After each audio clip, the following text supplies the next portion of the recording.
Fala pessoal, tudo bem? Meu nome é Túlio. No vídeo de hoje a gente vai comentar um pouquinho sobre o Vigir, um fundo da Valora focado no CDI, um fundo que vem pagando muito bem e que tem uma polêmica sobre ele que todo mundo sabe, que é a taxa de performance. É uma taxa alta. Eu vou discorrer um pouquinho sobre isso, vou discorrer também um pouquinho sobre a questão de risco-retorno, para a gente comentar, enfim, conversar se está valendo a pena investir nesse fundo ou não, tá bom? Então me acompanhe. Então aqui no início do relatório, o gestor comenta que o fundo encerrou o mês com mais de 92, quase 93% do patrimônio alocado em CRIs, em 47 operações.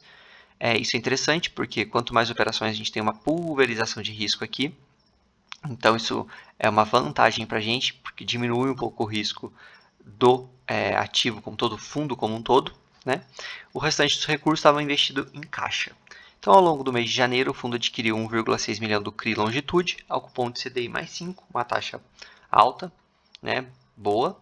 E também foram investidos mais 1,9 milhões no CRI AMF Saúde 2. Provavelmente na mesma taxa, poderia ter colocado aqui para a gente, mas enfim, tudo bem. Aqui é a taxa, para quem não sabe o que eu falei, que é 1% mais 20% sobre o que exceder o CDI, pago semestralmente, tá? Então, o fundo ele pagou aqui 13 centavinhos por cota, equivalente a uma rentabilidade líquida de CDI mais 2,6% ao ano. Então, o fundo veio pagando bem. Ele tinha uma quedazinha no último mês, muito provavelmente pelo pagamento, né, da taxa de performance. Agora voltou para 13 centavinhos. Não vejo motivo, enquanto a Selic permanecer alta, para esse dividendo cair, deve se manter estável nesse valor. Lembrando, pessoal, que esse fundo, obviamente, é muito sensível à taxa Selic. Então, quando ela cair, naturalmente os dividendos vão cair e o mercado a gente sabe que ele segue muitas vezes somente o dividendo, então pode ser que a cota caia. Aí o que eu falo para vocês pensarem na carteira de vocês? Sempre calibrar entre o CDI e o IPCA. Eu posso fazer um vídeo só sobre isso, só sobre IPCA e CDI. Se vocês quiserem, deixem aqui nos comentários.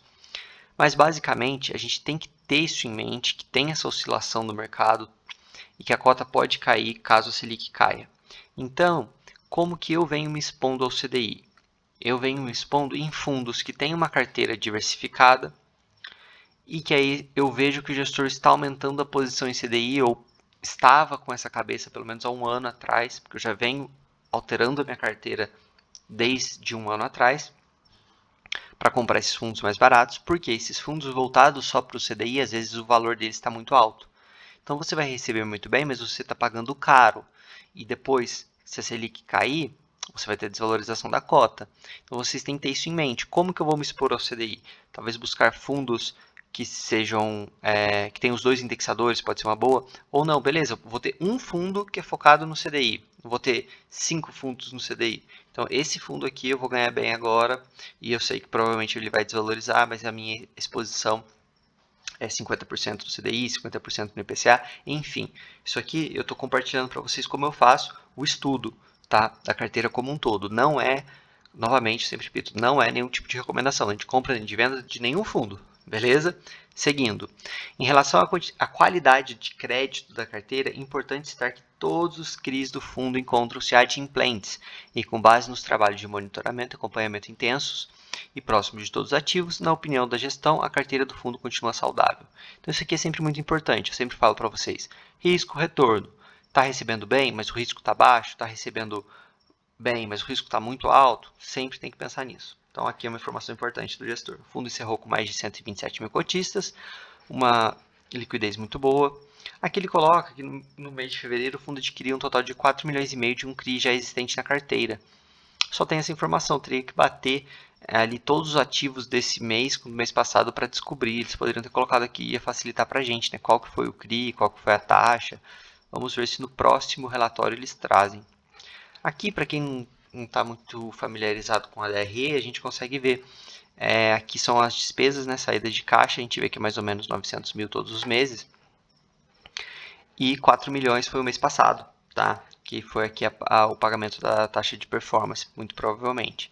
Então aqui que muita gente reclama que está muito caro, eu acho que o mercado ainda tem muito a evoluir. Quanto mais competição tiver, essas taxas elas vão diminuindo, a gente observa isso, quem investe há muito tempo sabe que a gente tinha taxa de corretagem para comprar os ativos, para vender, hoje a gente não tem, claro que aí você vai ter taxa na subscrição, mas elas eram mais altas, elas estão caindo, então faz parte do negócio, e aí vai de cada investidor saber também ponderar entre a sua carteira inteira, olha, eu vou ter esse fundo que eu pago um pouco mais de taxa, mas eu gosto, faz sentido para mim porque o gestor é bom, poxa, esse outro aqui não acho que vale a pena, enfim. Vai de cada um, eu posso fazer também um vídeo só sobre taxa de performance. Eu, em regra, não gosto. Algumas exceções eu aceito, mas aí vai de cada um. Então, o fundo tem aqui uma reserva de 1 centavinho por cota. Então, basicamente, ele vem distribuindo tudo que está gerando. Carteira de ativos.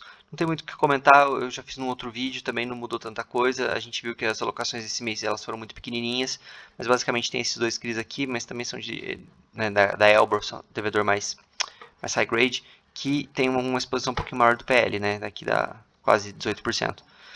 Às vezes a Valora usa isso aqui também como caixa, né? Enfim, alocação por indexador, a Valora cumpre, né, em regra geral, com a estratégia do fundo, isso é muito legal. Ela tem um fundo VIGIP que é IPCA e ela tem o VIGIR que é CDI. Então aqui a gente vê quase 96,5% em CDI.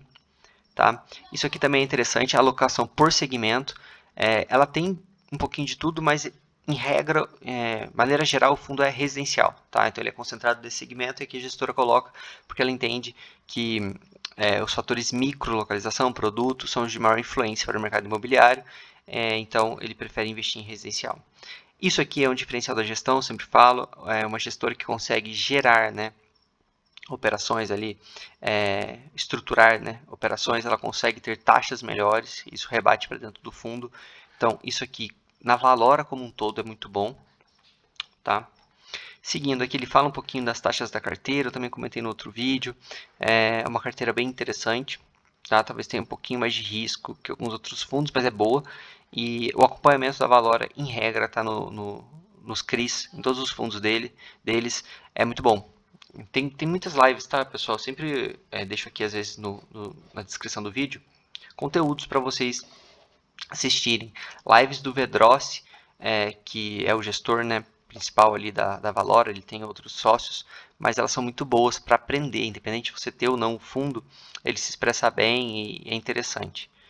Então aqui a gente tem o CDI, né, mais a taxa média da carteira, a duration, uma duration menor, então isso é interessante, porque as operações vão acabando e o gestor vai conseguindo realocar.